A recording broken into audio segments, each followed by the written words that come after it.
Hello. Hi. I was waiting on I thought you were going to go first. No, I thought you were gonna go first. Well, since it's your case, I thought you would go first. Yeah, but I thought you always say hi. So. Sometimes you say hi first. Do I? I feel like for your cases you do. I don't know. Maybe not. I don't know. I can't listen to my own voice, so I haven't listened to many of our cases. Admittedly. Oh. Well, welcome back, or welcome if you're new. Yes, hello. Yeah, welcome to the podcast. We are trucking right along here. Mm-hmm. Excuse my appearance if you're watching on YouTube. Oh, shut up. I just washed my hair, so this is my natural hair. I didn't style it. It's sexy. Nor did I put on any makeup, because I just washed my face. That's the best way. I Yep. clogged my pores with a little bit of makeup, so. Oh, you look better than me. That's because I need the makeup to look good. Yeah, me too. That's why I look terrible. All right.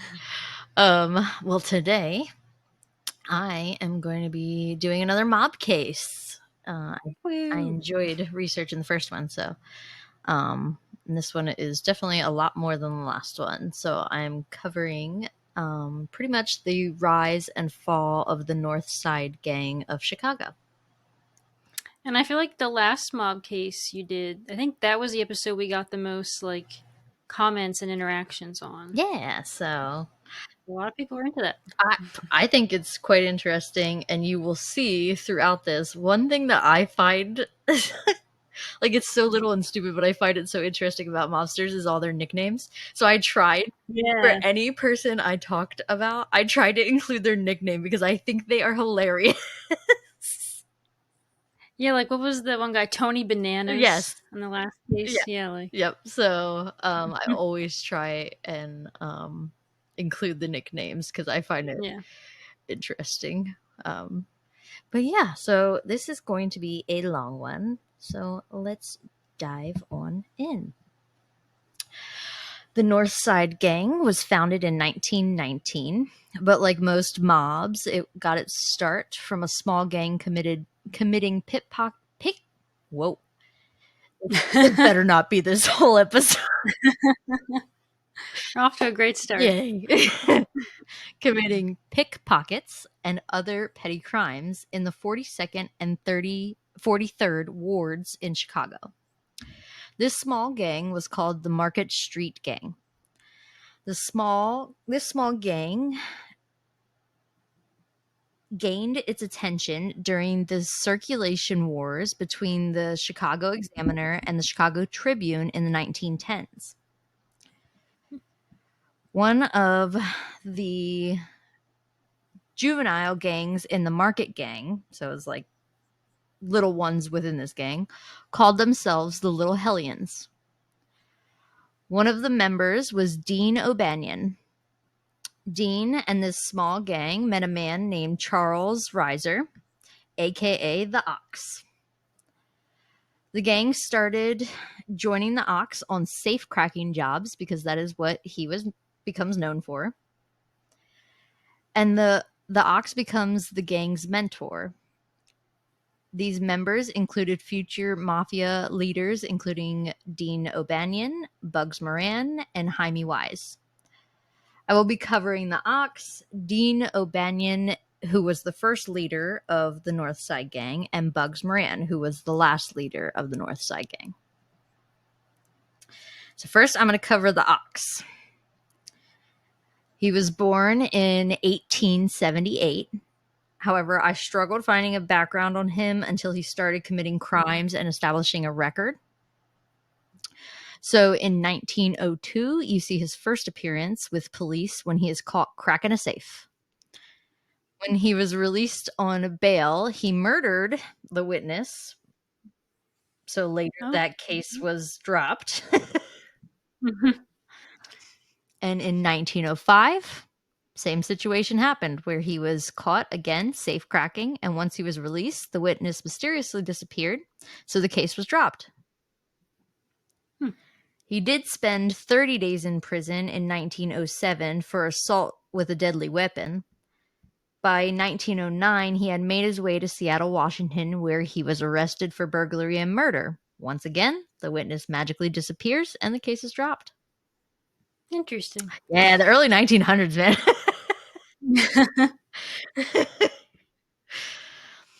He must not have been impressed with Seattle because he made his way back to Chicago. This is when the Ox met O'Banion and the gang began joining him with the safe cracking. His alias he was using at this time was Charles Shopes. He began investing his dirty money into real estate, including an apartment building in Chicago. At this time, he was on his second wife. His first wife died of asphyxiation, but there were rumors he told friends he had beat her to death when she threatened to go to the police. Okay. And I have a little note here, and it might be a little controversial, but I will say if you are dating somebody in the mob, just don't go to the police, man. Yeah, it's not going to end Yeah, well. you're in it for life. If you have decided to marry a mobster, I feel like it's a life commitment at that point, and I wouldn't risk Mm-hmm. it. Now into the 1920s. This story we're still talking about Ox, so this overlaps a little bit of the start of the North Side Gang, but I wanted to finish out the Ox's story, even though he wasn't technically like a full established member of the North Side Gang. So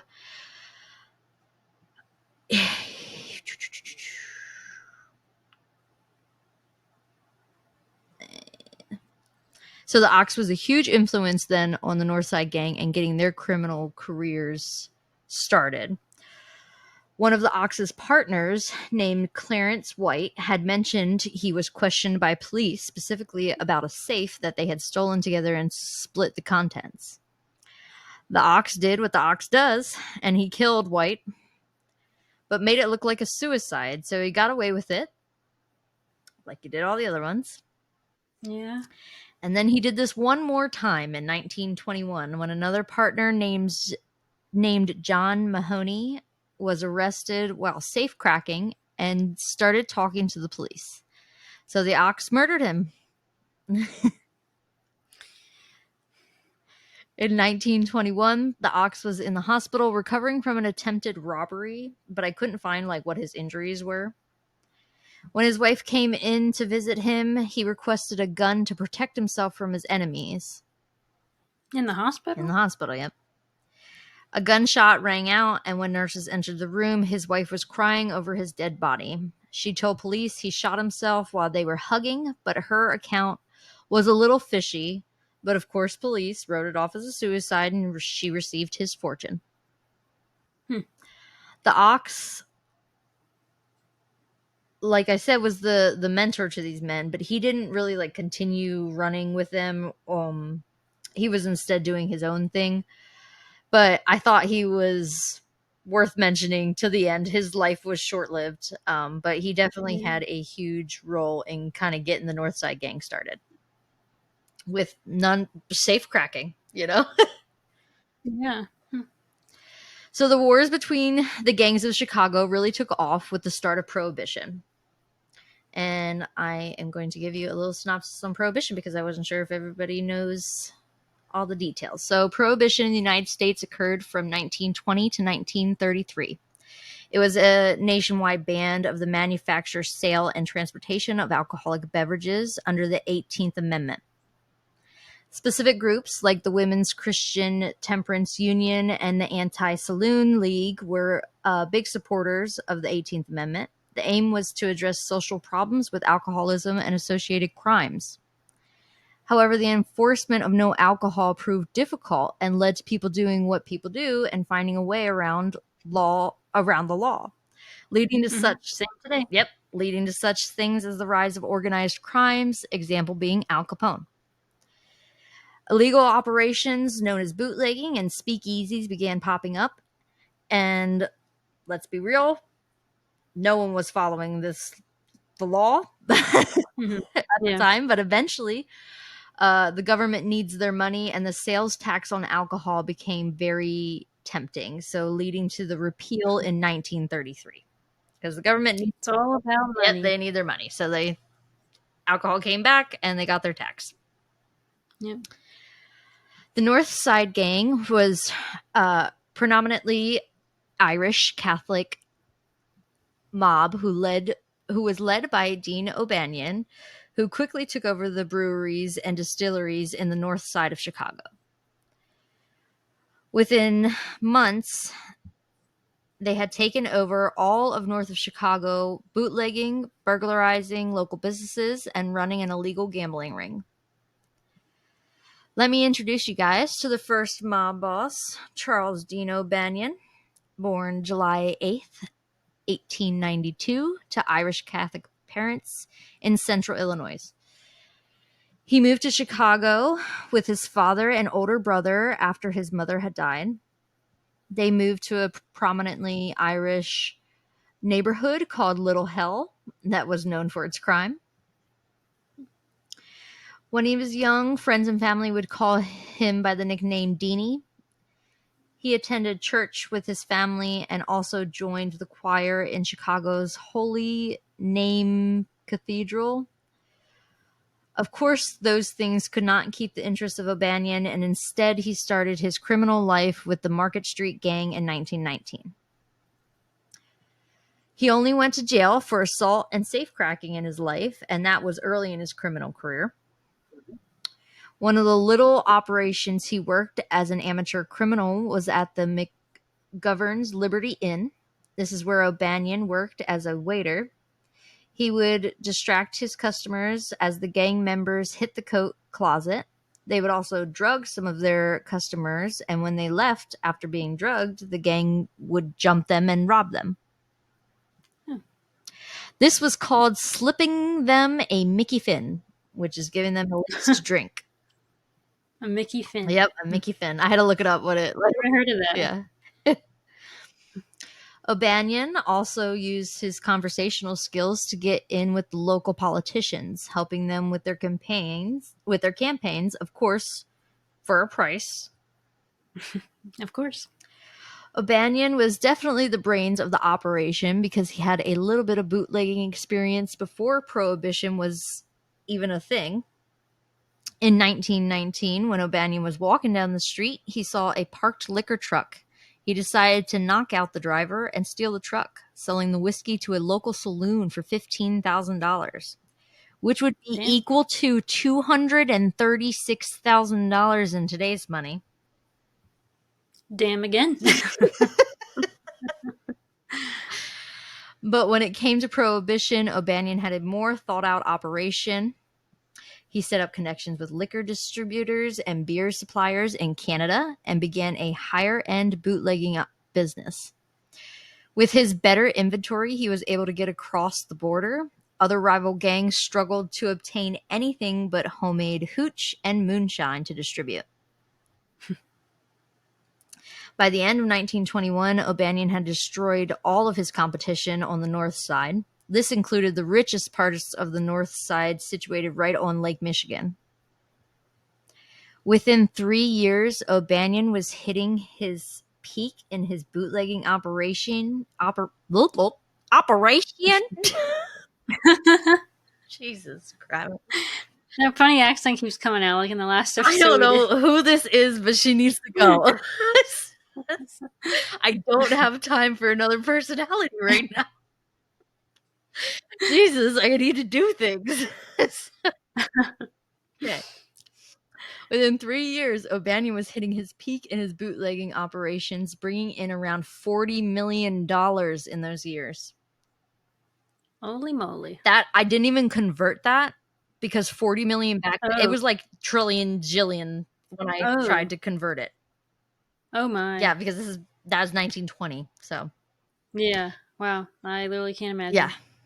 Two of the biggest payout jobs was when he stole $100,000 worth of whiskey from a rail yard. And another time he broke into a distillery and stole 1,750 barrels of whiskey. He had a busy 1921 because he also married his wife Viola Caniff and found his interest in William Schofield's flower shop. He That seems random. Yeah, but there's always a method to a mobster's madness. Yeah, sure. I'm sure there is. So he enjoyed making flower arrangements as a hobby. So he purchased the shop and would do the flower arrangements for the mob members, when they died or weddings or whatever. Hmm.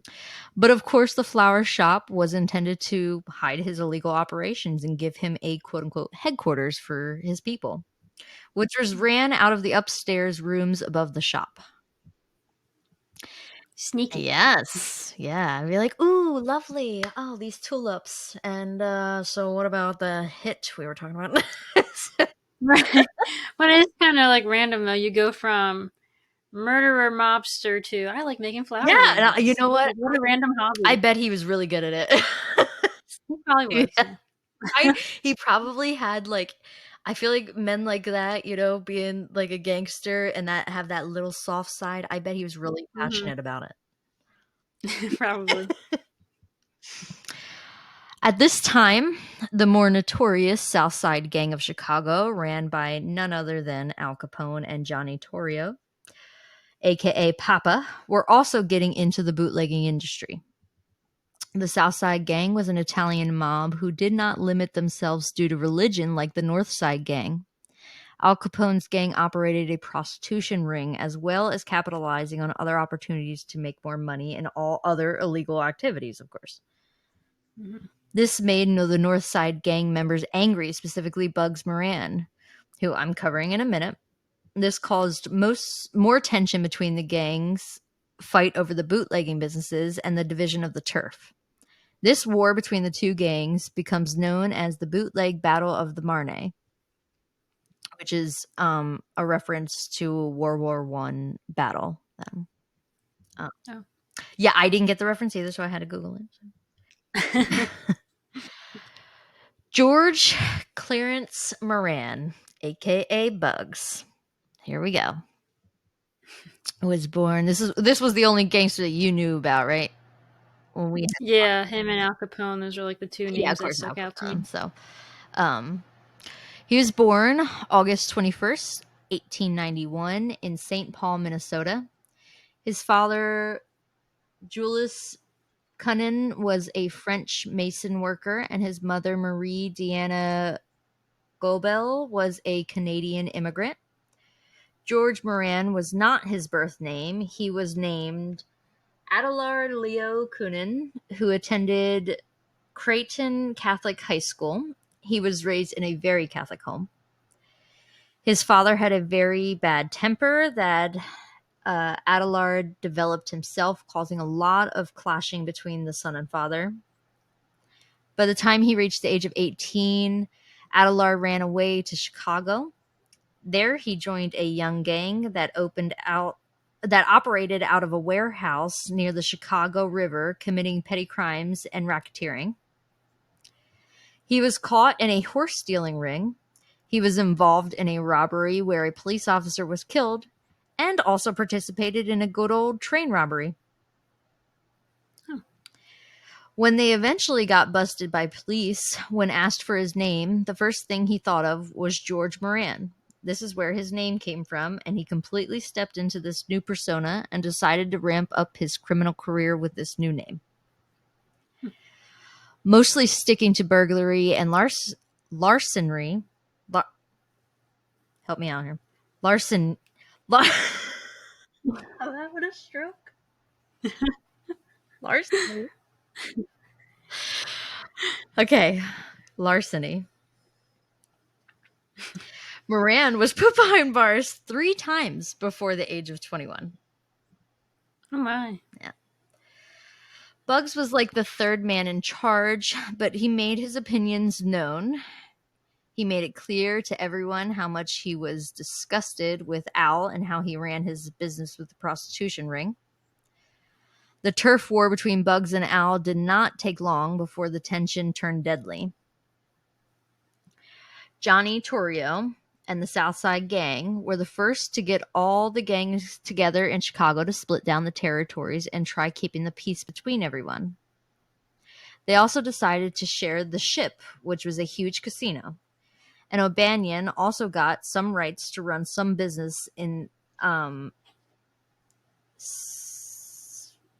They're going to rip me apart of how I say this, Kirsten. All right. Um, Cicero, Illinois.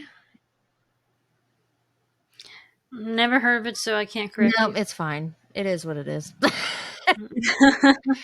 Where the South Side Gang had operated. This little treaty held up for 3 years before the Southside Gang technically was responsible for the first bloodshed after O'Banion started moving more of his operations into the Southside territory, causing extra tension.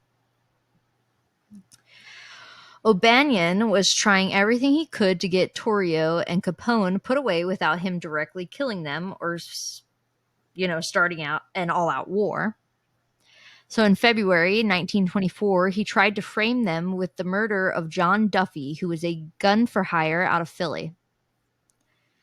When a morning after a night of drinking, Duffy woke up to his wife dead in bed next to him, he panicked and contacted a friend for help who put him in contact with O'Banion. He called a friend to help his dead wife? Oh, no, he went like, help me, I have a dead body. Get me out of this.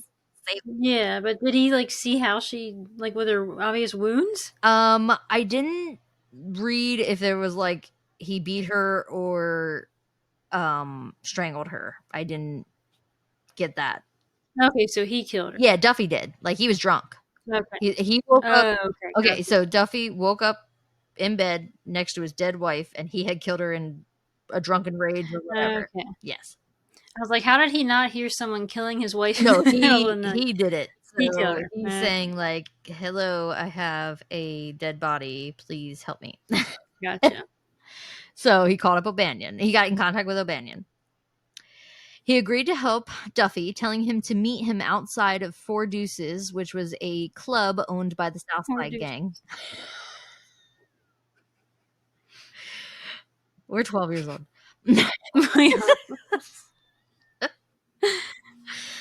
A witness reported Duffy getting into a Studebaker driven by O'Banion and another man around 8 p.m. The next morning, he was found shot 3 times in the head with a 38 and dumped in a snowbank.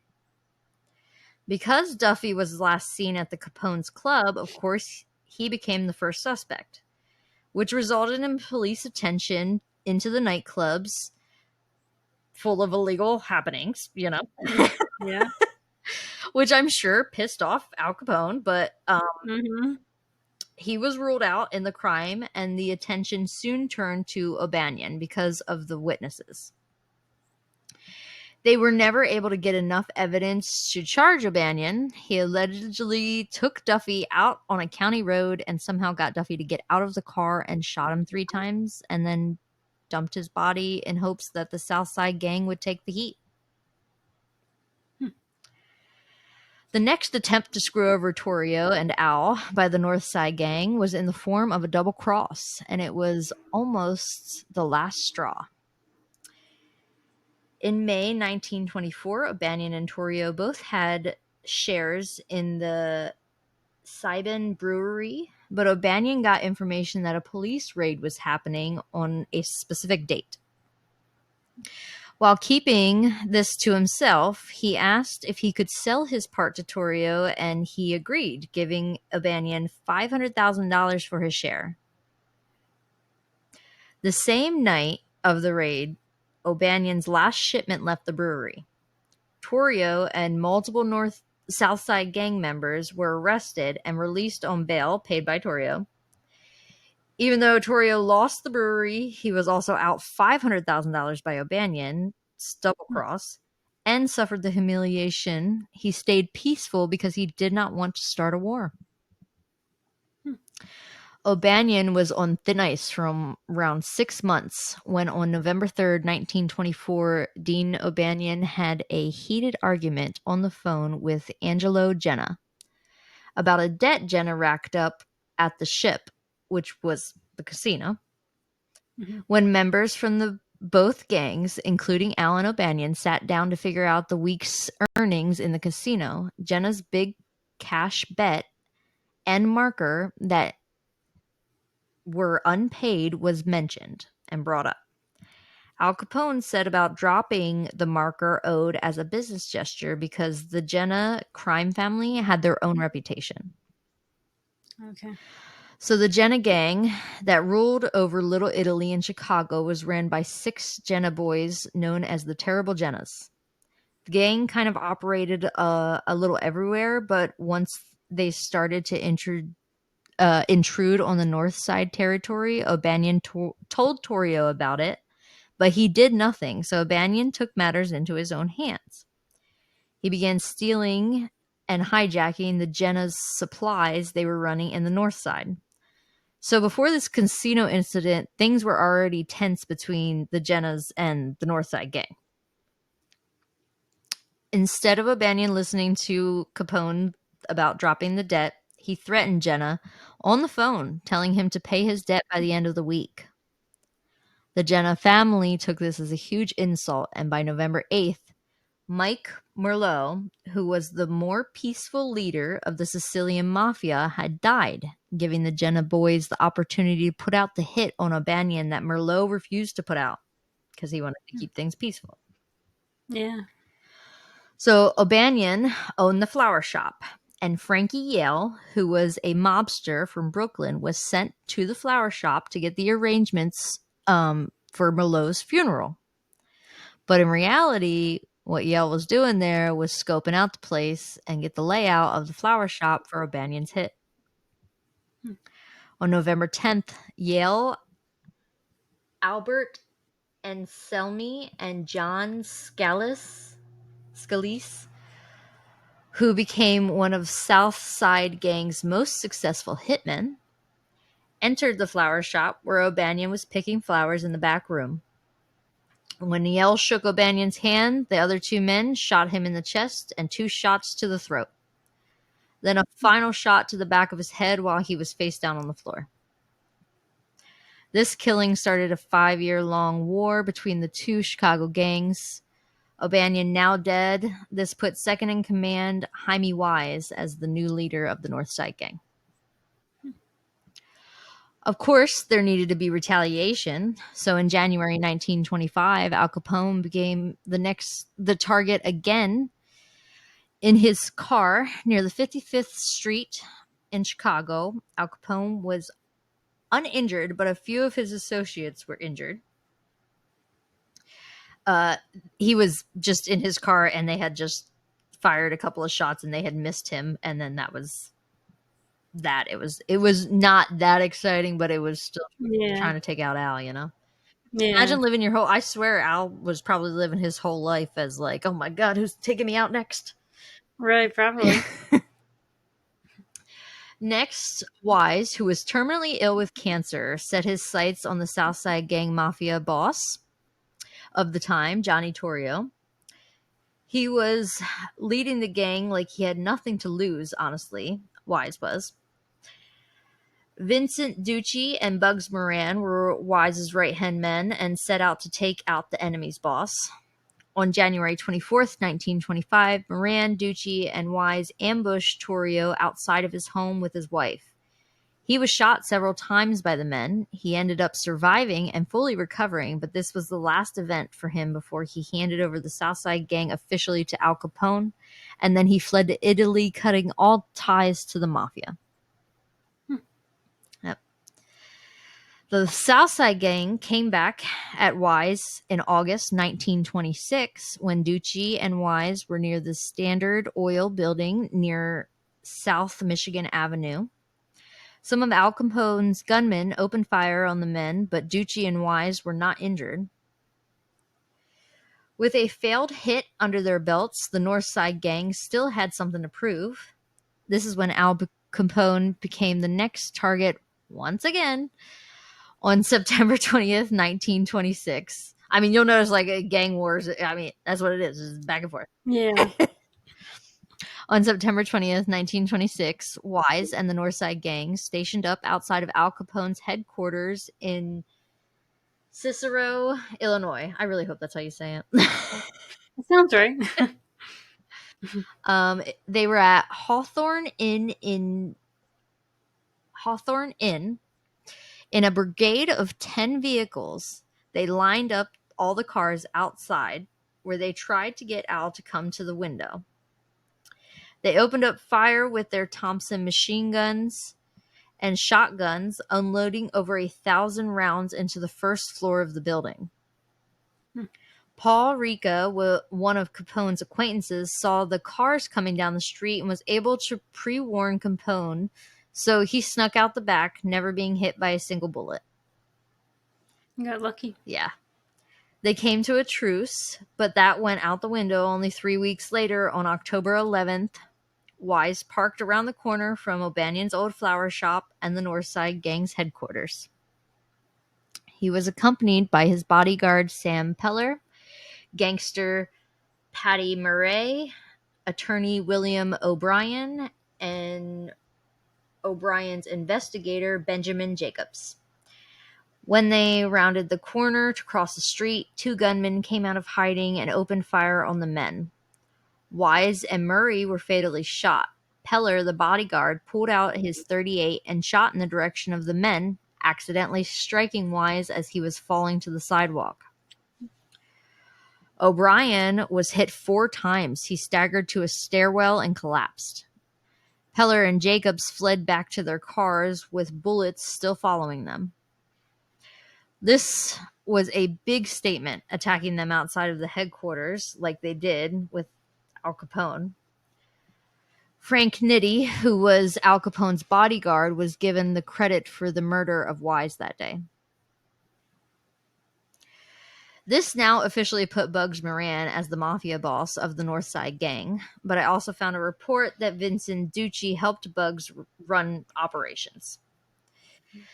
Here's a little on Vincent. He was an interesting character. His nickname was the Schemer, because he was a man who loved to drink, and when he did, all the plans he talked about flowed as steady as the drinks did. On the streets, the Ducci was a ruthless son of a bitch. He loved intimidation, and one time, when a female shop owner refused to pay her dues, Ducci had a bigger woman beat her up while he watched. Oh. He loved jokes and would dress up, and even starred in a 1923 porno titled Bob's Hot Story. What a lame name. It's 1923. They couldn't be like, I don't know. Yeah. No, I was trying to think less inappropriate, but the only thing that came to my mind is way inappropriate.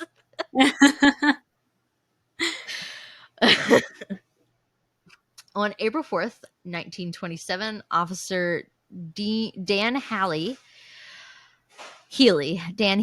arrested Vincent Ducci. They had found a .45 pistol on him. Healy had a reputation for being a violent officer against criminals in and outside of his job. While waiting for transportation, Ducci didn't want anyone touching him while he was standing handcuffed, and also threw out a few insults at Healy. So Healy did the violent thing and slapped Ducci in the face and brandished his gun, threatening to shoot him.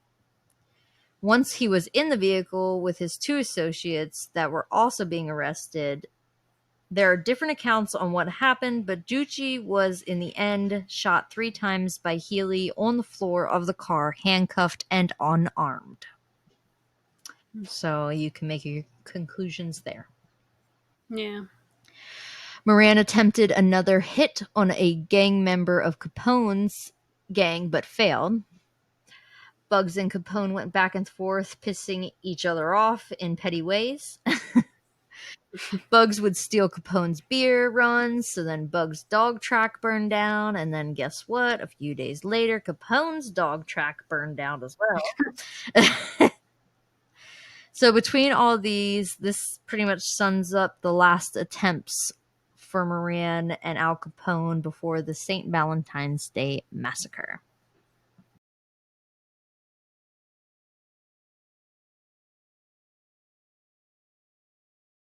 On Valentine's Day, February 14th, 1929, at 2122 North Clark Street, which is the garage where Bugs parked his shipments, 7 of his men were there that morning around 10:30 waiting for a delivery. The 7 men were Albert.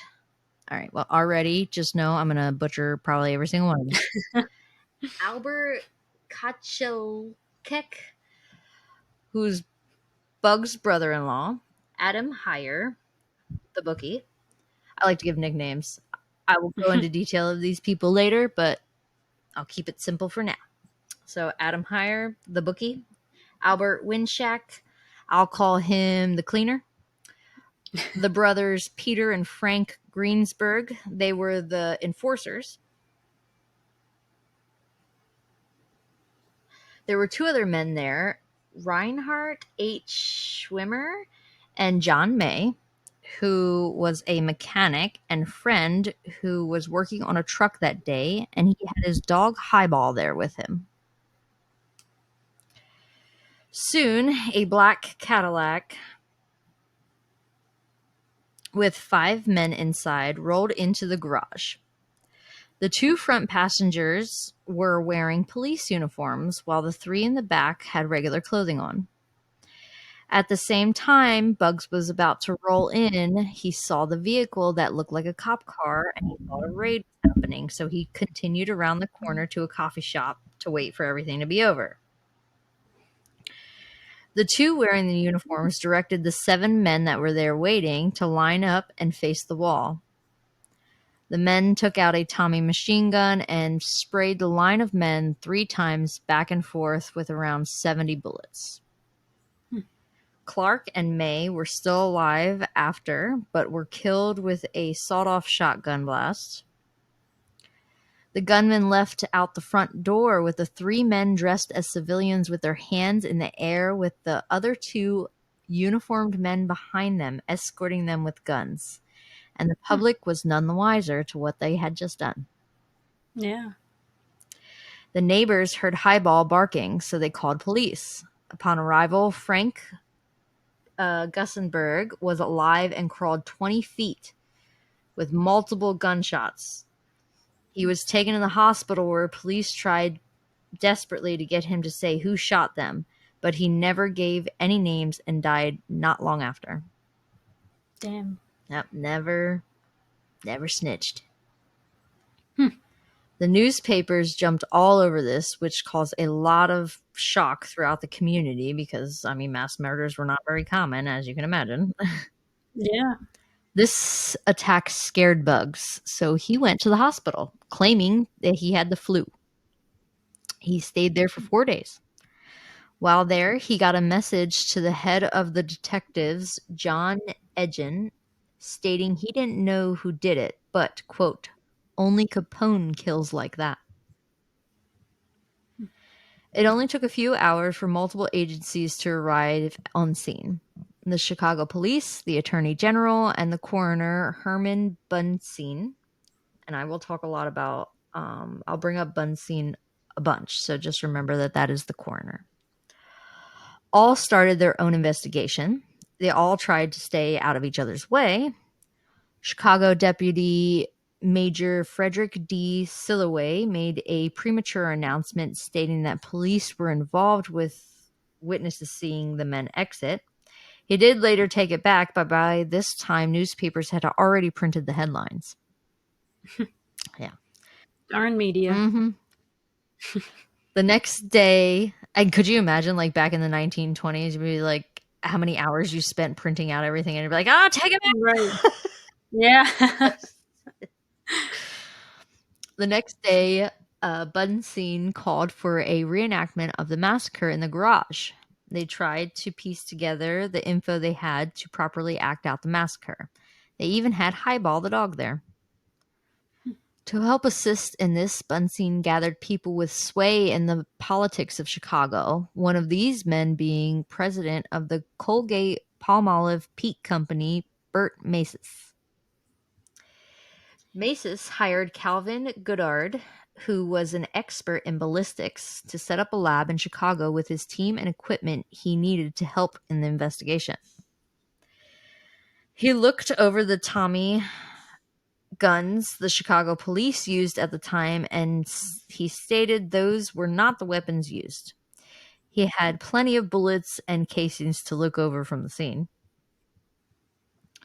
The police began questioning close neighbors to the garage. Two neighbors across the street from the garage had similar stories that police thought could be a lead.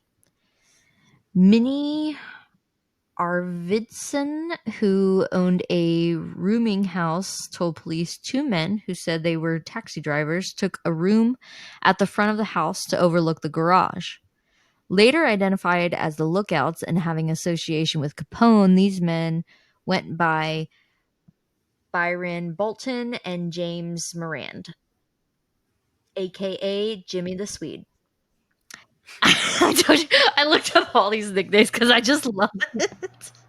Yeah, it's so It's so funny. they're interesting. Yeah. Yes. Think about what your nickname would be. Hmm. A second story from a landlady down the street, um, from the from down the street, stated a man claiming to be a taxi driver again, who arrived in his room around 9 a.m. and by 9:30, two men would join him. They would stay until 3:30 in the afternoon when they would leave together. When she was shown multiple photos of suspects, she picked out Harry Kewell out, who was a member of the Purple Gang. Okay, so yes, this story has lots of gangs and lots of names. I'm sorry. Yeah. Girlfriend, me and my names. You know how hard this was? I'm real proud of myself. Okay. Yeah, and I'm sure it's hard to keep all the names straight while you're Oh, researching. yeah. I had make a comment later where I was like, later I bring up this guy's name and I'm like, I know he was in here, and I'm like 26 pages deep into this thing, and I'm trying to find where this guy's name is in my research. Yeah, it's tough. Okay, so the Purple Gang was a prominently Jewish mob in Detroit, Michigan. I had to dig to figure out how this gang snuck its way into here. So, what I found out is that the Purple Gang was run by the Bernstein brothers, who were dealing Canadian. I thought you were gonna say Bernstein Bears. Close. Um, they were dealing Canadian liquor with Capone. Moran had recently started trusting the Purple Gang for dealings, so when the one brother, Abe Bernstein, called up Bugs and told him a delivery of bootleg liquor would be delivered the next morning, he lined up his men for the delivery, which is the delivery that morning then. When Harry was questioned by police, he had a solid alibi. To shake things up a bit, police decided to raid a lot of the speakeasies, trying to get Capone to sweat a little. But it just cost Capone some money. That was it. By the way, side note on good old Al here. During the massacre and for over a month after, Al Capone was conveniently in Miami. And when he was subpoenaed on March 12th back to Chicago on an unrelated bootlegging charge, he had his doctor write this note stating he was suffering from pneumonia. So here's the note. Quote, "It would be dangerous for him to leave the mild climate of southern Florida and go to the city of Chicago. There would be a very grave risk of collapse, which might,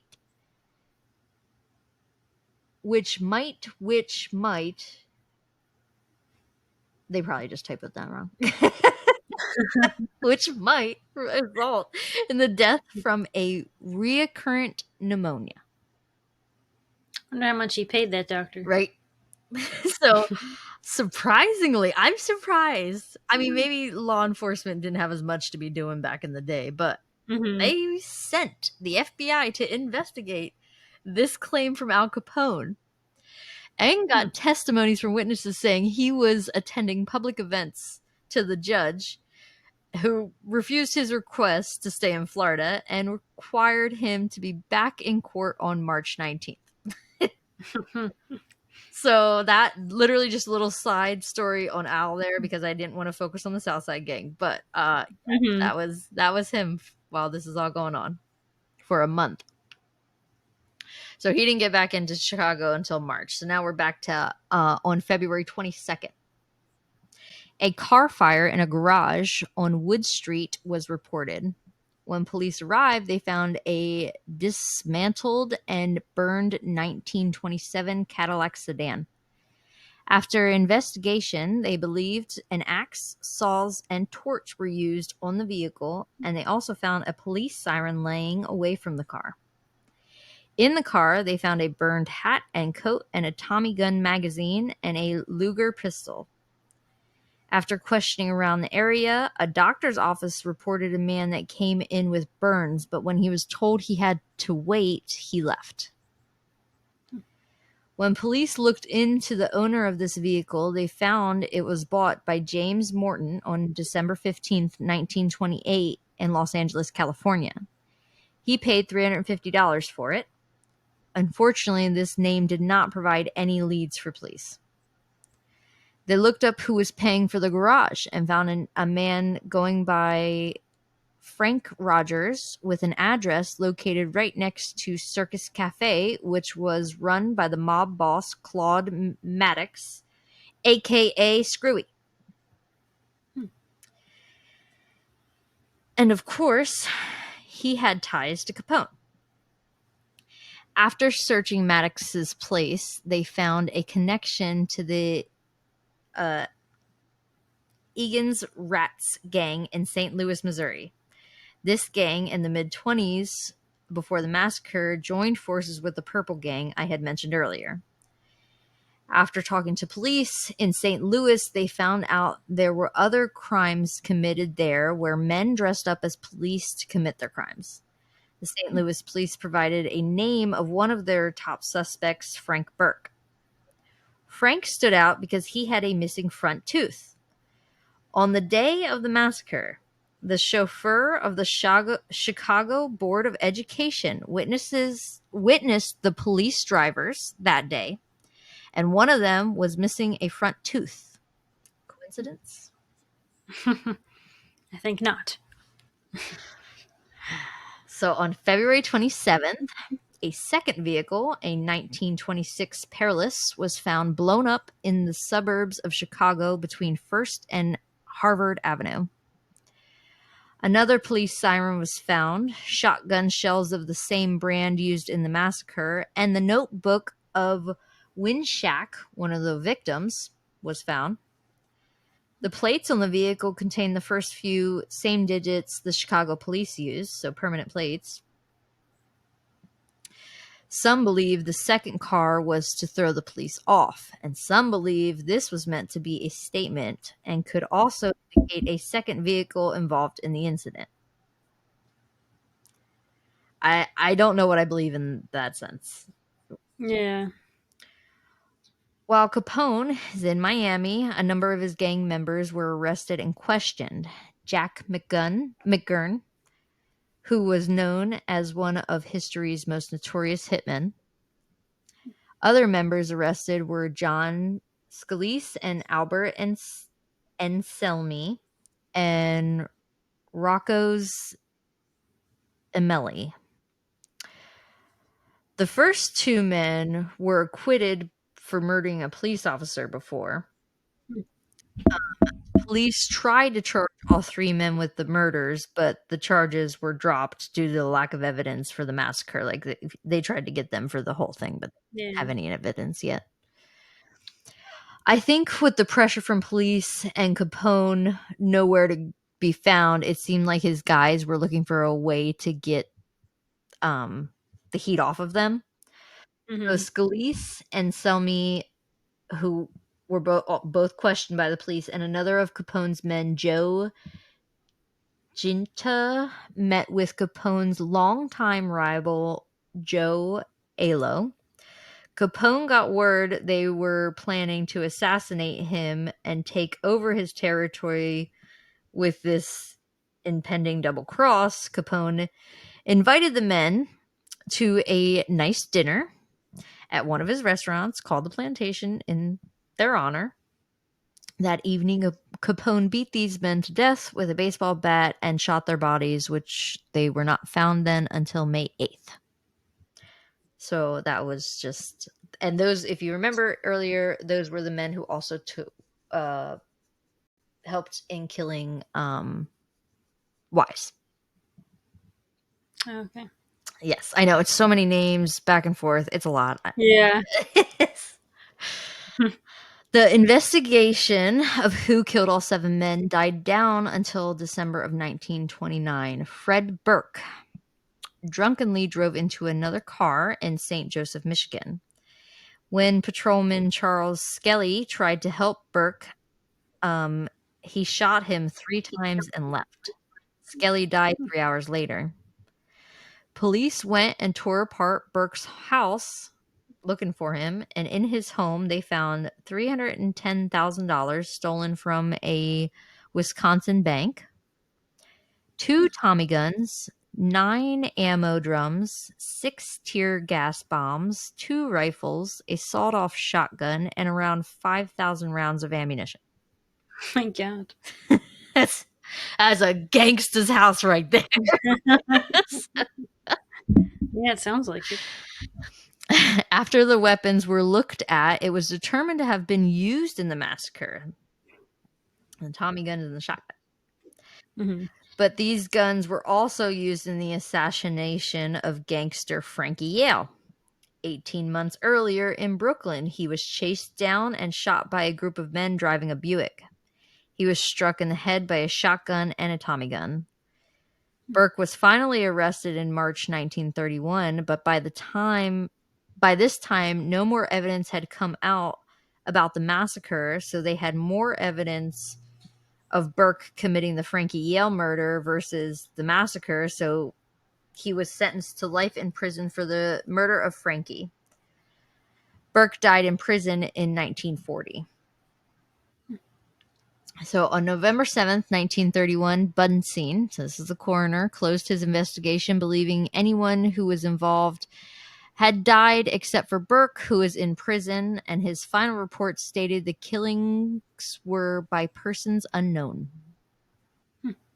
4 years later, in January 1935, one of Capone's gang members, who was one of the lookouts for the massacre, was arrested on other charges.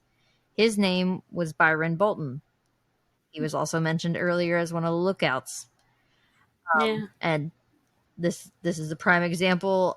This was, I think, the name that I was researching, and I was like, I know I saw this name earlier. He was questioned by the FBI and started talking about the massacre. He gave the names of the 5 men involved: Fred Gietz, aka Shotgun; Gus Winkler; Fred Burke, aka Killer; Ray Nugent; and Bob Carey. He also stated that Al Capone gave his orders for the assassination of Bugs. When the killers arrived to the garage, none of them could identify who Bugs was and what he looked like, so they decided to kill everyone. He claimed to have had nothing to do with the massacre.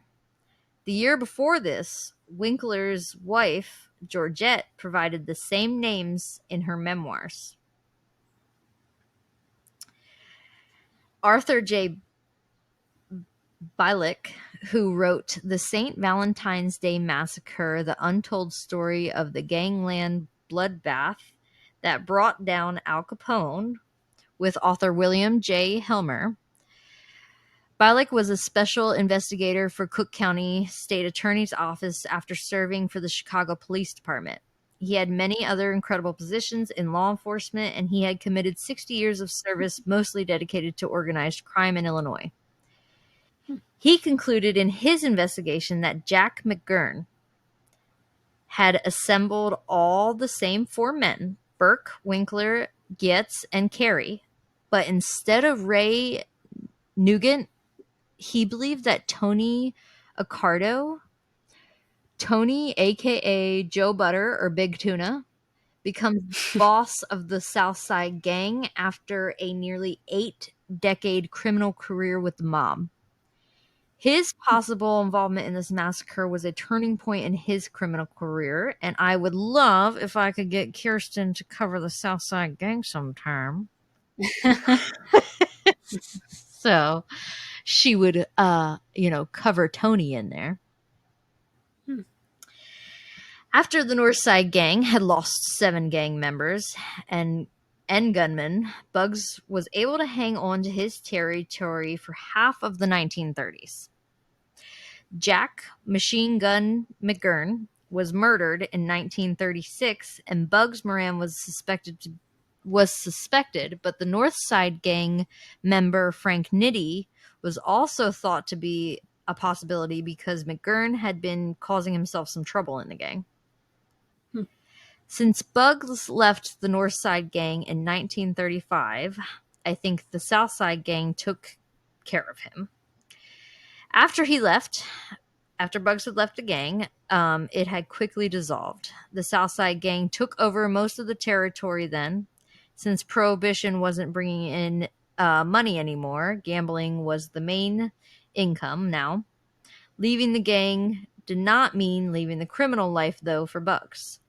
He stuck to fraud and robbery mostly. Life for Moran by 1939 had really gone downhill. On April 30th, he was convicted of trying to cash $62,000 in fraudulent checks. He was posted bond but was arrested again and did not get out until December 21st of 1944. When Moran got out of jail, he couldn't even rub 2 pennies together.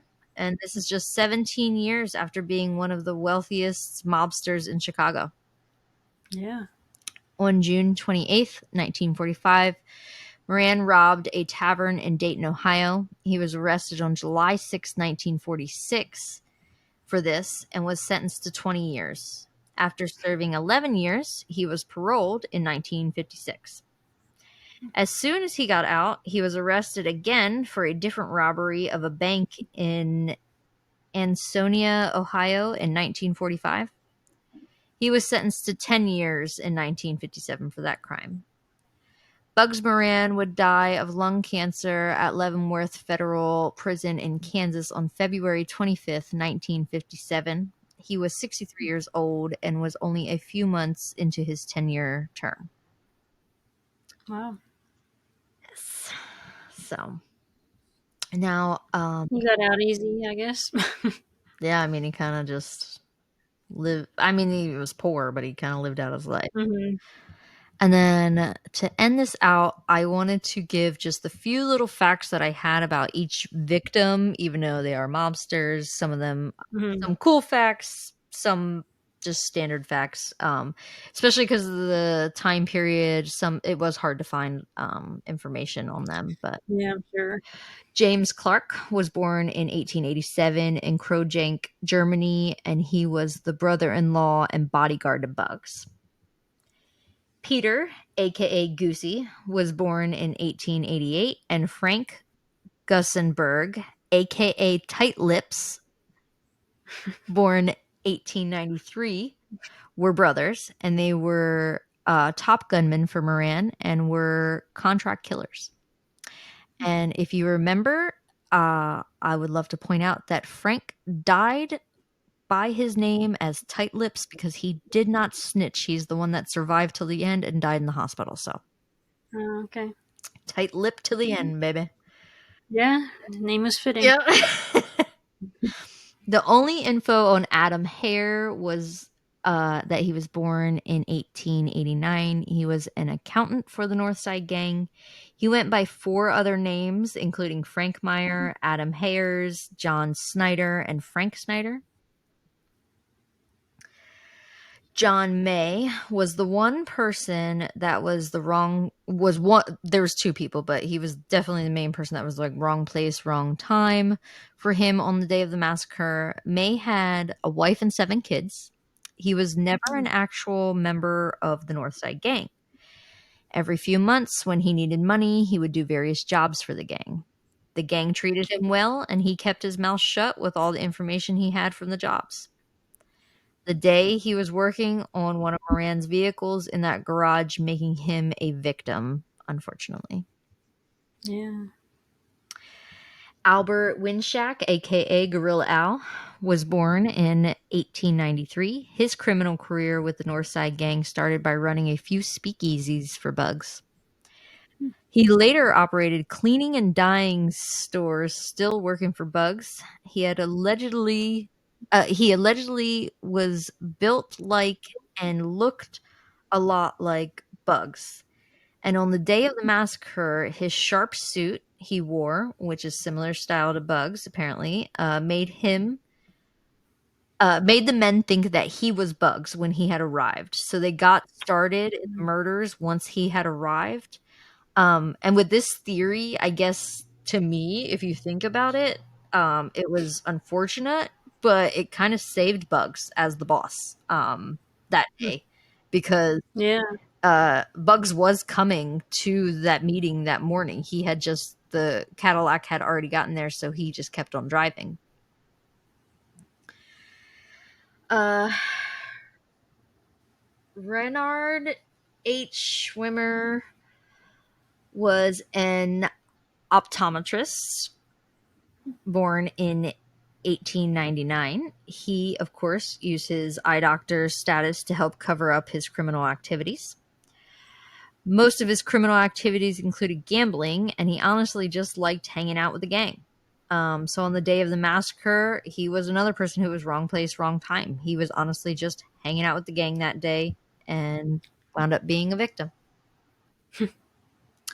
So yeah, that is the rise and fall of the North Side Gang. The one that I think a lot of people don't. I didn't know much about it. I feel everybody knows the South Side Gang and Al Capone. Yeah. Yeah. I didn't know really anything about it. Just Bugs Moran.